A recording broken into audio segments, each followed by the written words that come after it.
ងជួបចរចារៀបរាប់ប្រាប់អូនថាណែហាមកស្មោះព្រៃសូមមេត្តាត្រាប្រណេដល់ចិត្តដែលលោកបែបទេពិសេសច្រើនខែឆ្នាំអូនដឹងទេពេលវ៉ាយប់ថ្ងៃបងគេព្រួយខ្លួនមួយយល់តែគ្រៀងក្រំខ្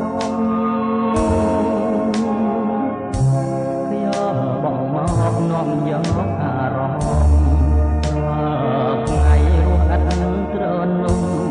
ទ្រូងរំដងក្រៀមក្រំខ្លោចសូមឆ្លើយប្រាប់ផងឆ្លើយមកនួនល្អហើយបងអត់ក្តីសង្ការគុំមកឲ្យបងទុំខាសូមអូនឆ្លើយប្រាប់ថាណែមួយម៉ាត់មកហើយនាងជាគ្រាបាញ់ចប់សូមអូនឆ្លើយប្រញាប់ប្រាប់មកពីស្អី